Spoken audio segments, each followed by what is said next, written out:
I was going to talk about contenders and whatnot. Maybe I'll put that off until tomorrow. There's something else I want to address now because we're looking at the Canucks and their fall, and that's that's not necessarily a fallout of the playoffs yet. Although they've fallen to, it could be second wild card by the end of the night tonight. The reality is that the people will always bring up 2011, and I've seen it on social media, and it trigger's the wrong word, but it's sort of like when people remember things, and I think they focus on the wrong part. And I think with the Vancouver riot in 2011, people focus on the wrong part. So I'm going to go through this. I'm going to go through this as a fan of the team, so I'm wearing the Canucks stuff. And 2011 was a rough year because I always get asked, well, how'd you feel during the Stanley Cup final? You're a fan of both teams. That was awful. It was awful. It was a terrible experience. I didn't enjoy it. And then this made sure I really didn't enjoy it. So you have 293 people that got charged. I remember the being angry, being one of the many people who was angry that they didn't charge people fast enough. They didn't charge enough people either. And due to the amount of photos out there, over 1 million photos of the incident in question, 12 to 1600 hours of video, it's not like we couldn't see who did this. They were posting it on their own social media. They were that dumb. Really, really dumb and clueless. Dumb. When you're committing crimes, just a note, when you're committing crimes, don't go, hey guys, stop robbing the vault for a second. No, come on, no, come on. That's your bad side. There you go. Oh, got that. I'm going to post that on Instagram. Just go ahead and load up the truck. Don't do that. Makes you look real stupid. So, 12 to 1600 hours of video exist. And so we as Canuck fans, and I think I can use the we in this case because we're all in this together, we've had to wear this for almost a decade. And yet it's been longer because I was around in 94. And here's the thing. I've been a fan of the team since 82, and I've never been in a riot. I've never even angrily punched people. I've angrily punched a computer, sometimes my leg watching a Canucks game, but that's been over the years, and I don't get that angry watching them now because, and I've talked about this before, when you feel like you've had your heart broken so many times, eventually you're sort of like, all right, I'll come back again, but if you do it again. Anyways, 2011 was rough because we had 94, right? So you're like, okay, the police in 94 have to remember what happened to the point where the police in 2011 have that experience. But it's almost as if the police in 2011 were two things. One, well, it can't happen again. It feels like that's what the police were doing. Like, it can't happen again. It did. And also, it's almost as if they'd had their memories wiped, or they had a whole new police force come in 95 that had no idea what had happened and never got briefed. Because they handled this so badly. It went on for way too long. And when you're seeing fires and cars being flipped over, and you're looking at this and going, where's the riot police? And then you see the police spokesperson come out and go, it's not 94. It's not as bad as 94. You're right. It's worse. They committed $4.2 million worth of theft and damage. And this is to their own city. I've never understood. See, riots to me don't make any sense. It's kind of, I don't get it. It'd kind of be like, my neighbor just bested me at golf. Better set my house on fire. That'll show him. I don't get the logic of it at all. And so it's I can't even start to understand it. Like the looting and all that, you're going to be recorded. You're going to be on TV. You're going to. And in this day and age, I would think riots should be a thing of the past because you're going to get recorded. You're going to get caught. I don't get it. So it was a small group. I know it was more than 300 people. I know it was more than 300 people that got charged. Well, it was 302 that got charged or 293 depending on the article you read. And I know it was more than that, and I know people were really mad because Vancouver police really dragged their heels on actually charging people and then getting anybody to actually serve any jail time for it. That became a task as well.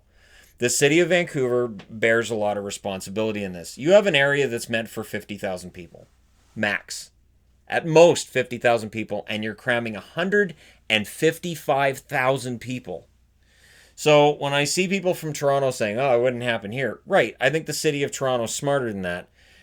You can't compare the last time Toronto won a Stanley Cup to this because fire wasn't invented. So that doesn't that to the whole argument of, oh, it didn't happen in Toronto. Toronto, I know they won in basketball last year, but that's a whole different crowd than you're going to get with hockey. It is an entirely different, and it's a different atmosphere. And maybe Vancouver is just really not that intelligent when it comes to setting up large gatherings in public, and Toronto is smarter with it. One thing I noticed during the Raptors run, and they would always show like these groups, was that it still looked like there was some structure there. There's some police presence, and a feeling that if something got out of control, Toronto police would be able to handle it. Vancouver police, not so much able to handle it because they're out there going, "That's not 94. Well, it's not. No, we know. We know it's not 94. It's 17 years later. Can you go out and put out some of the fires?" And you see, the fire department was trying to put out fires that were going on, and then the rioters would start them up again.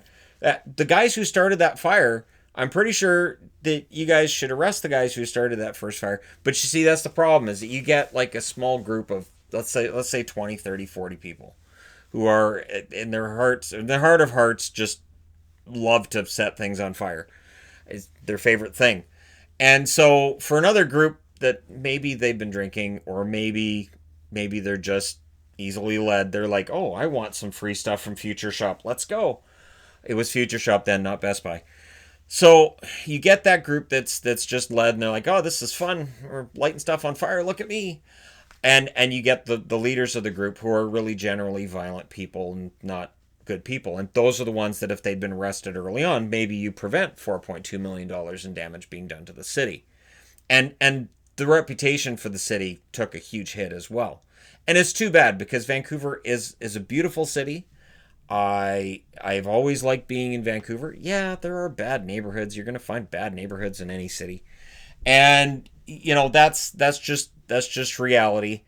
And so for Vancouver, this was tough. And for me now, this is 9 years later, and it's a subject that but I'm realizing that there are people watching this channel now who may very well not know what happened, and they just hear it, and then it just becomes a whole meme thing. So people already had signs at this huge gathering, Riot 2011. There were people who went there to riot. 94, the same thing happened. You had people that went down to the Stanley Cup Final Game 7 from out of town, who weren't there to cheer for the Canucks or cheer for the Rangers. They were just there to party. And this is your group that may very well be easily plied into doing something stupid, because they're already going there going, "Hey, let's do something stupid. Let's do it in Vancouver." It went on for hours. And again, as I mentioned, I think that comes down to the police going, "This isn't that so bad. It'll clear. It's just a few people." No, it wasn't just a few people. And they were ushering people in the wrong direction. Usher them into the water. That's my answer. Oh, they're rioting? Put them in the water. What if they can't swim? I'm not the Coast Guard. I don't know. I guess call the Coast Guard. I'm police. I don't care. So I'm only kidding about that part. But seriously, uh, you have a plan, and it didn't feel like the city had a plan. It was just, okay, so we're gonna have these big screens, we're gonna have these huge groups of people, which anybody, and I'm telling you, if I'd had a channel back then, I would have been saying before Game 7, I don't think we should be having these large crowds in Vancouver. Remember 94. And then I probably would have been told after what happened. See, you were talking about it on the channel, and people listened to that. They went, "Oh, we didn't even know we could riot." Like they need encouragement. The worst part of it is that there were good Samaritans who tried to put an end to it, and anybody who tried to put an end to it got beaten unconscious in a couple of cases, and people ended up in the hospital. And it, again, if the police response had been right, if the city had planned it better, A, it doesn't happen at all, or B, it gets shut down pretty darn quick. But the worst thing is when something like this is going on, and you can kind of see that somebody's trying to save face.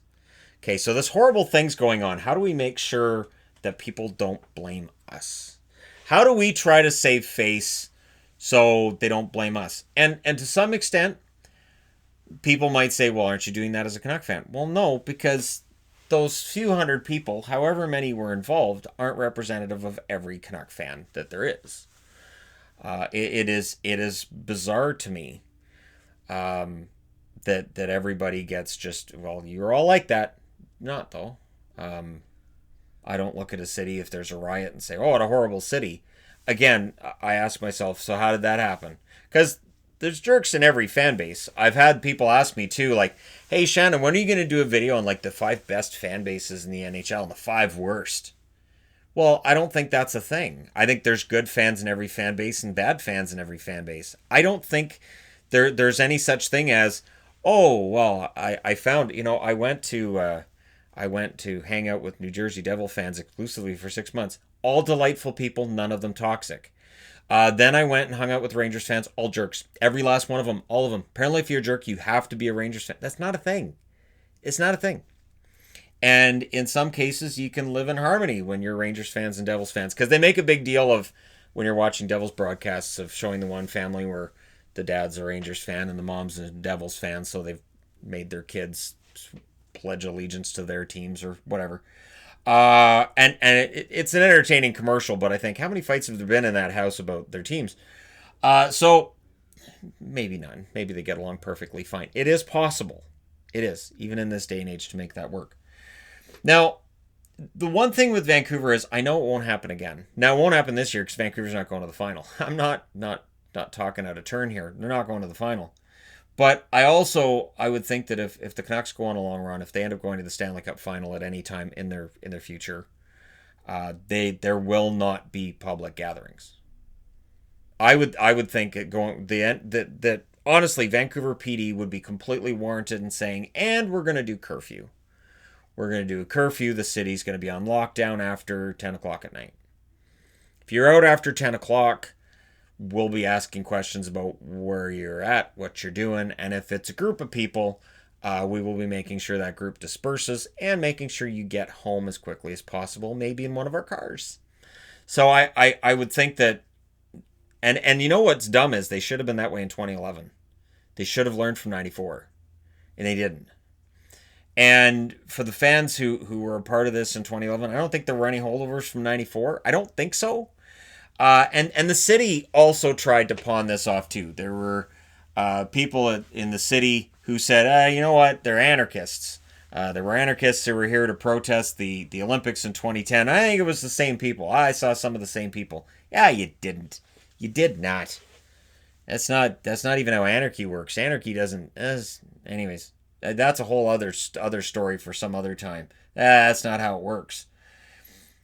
It is frustrating for me as a fan to see it get mentioned, because again, I've been a fan of the team for many years, and any of the violence that's been wrought from me has only been to hurt my own hand and not punching other people.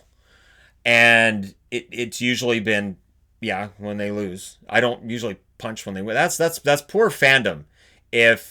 If your team wins and your first instinct is to punch something. But again, if they had won Game 7 over Boston, I would still be doing this video.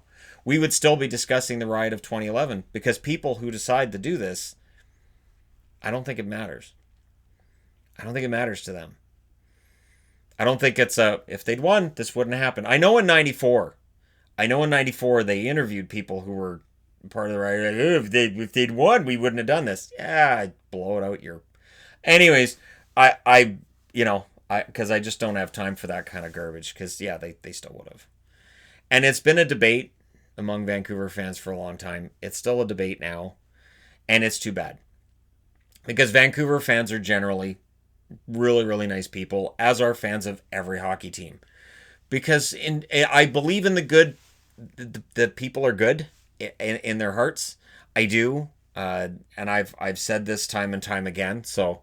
if there are people who get mad at me for things I say about a team, I don't go, oh, that fan base sucks. Oh, that fan base is terrible. There was a time where I didn't think that way. There was. That being said, we're 3 years into this channel, and I've been resoundingly silenced in terms of which fan base is best and which fan base is worst. Because, yeah, if you asked me 3 years ago when this channel was in its infancy, Well, which fan bases are best and worst? Oh, I could have named them all off. I could have been like, well, based on what? Oh, well, based on attendance, it'd be these fans are the worst and these fans are the best. Well, based on behavior, I would go with these fans. These fans are the worst. An example I would use, everybody goes, Philly fans are the worst. Philly fans have the worst reputation and things tend to get out of control. But I can't stand here right now and talk about 2011 and say, well, these people aren't representative of me. But boy, check out those jerks at the Philly game. Because I can't do that. Because again, it's a generalization that I don't like. So I do my best not to do that on the channel. And to me, it was a lot of things contributed to this. So yeah, when the Raptors won their championship, Toronto didn't riot. I thought things were planned very well. And when I see riots occur in certain cities, based on what I've seen in Vancouver, both in 94 and 2011, I don't think, well, that city was great, they didn't riot. I think, well, how did that city screw up that they had one? What got out of control? Were the crowds too big? Were they given too much alcohol? Was the police not prepared? Was the city not prepared? There are a lot of questions I ask at that point. And it's not a matter of me pointing fingers at that fan base and going, well, those fans suck because look at how they rioted. So it is an interesting topic. And I just wanted to address that today. Because again, I've been seeing it on social media a bunch. And I'm thinking, it's been almost 10 years. So there may be people talking about it on social media that, maybe don't know exactly what happened. And they just go, it's a good meme. It's meme worthy. So we'll do that. Yeah, and I think it is overly simplistic to just blame either the city, the fans, the police, or whatever. I would say that there's a lot of blame to go around, and it is the reason why in 2011 when this started, I shook my head watching TV and I said, man, I hope they're never in the finals again. It should be the most fun you ever have. Like Blues fans, the most fun they've had is last year's Stanley Cup playoffs. It wasn't mired by something like this. Trust me, it really takes the wind out of your sails. I remember, too, that as a fan of the Bruins and wanting to be happy in that moment for guys like Chara and Thomas and Bergeron and everything these guys had gone through to get there and all the injuries they'd suffered and the fact they were playing through them in those finals and wanting to be happy, but in that moment I just couldn't be. And so I felt like the people who were involved in this and this whole incident, it robbed me of my ability to enjoy any part of what happened in that finals. It robbed me of my of any, I don't know how else to put it. It made it so I can't be happy with things and anything that happened in that playoff. And because I'd always had a countdown. So you have to win 12 games to make it to the Stanley Cup final, right? And Vancouver had to win 12, Boston had to win 12. So my counter was always 24. I'm 24 wins away from seeing Vancouver and Boston together in the Stanley Cup final. And that was the one year that the counter went to 0. And it was a short-lived celebration. But there you go. So let me know what you guys think in the comment section below, as always. And it is a black eye to Vancouver, and it is too bad that we're in.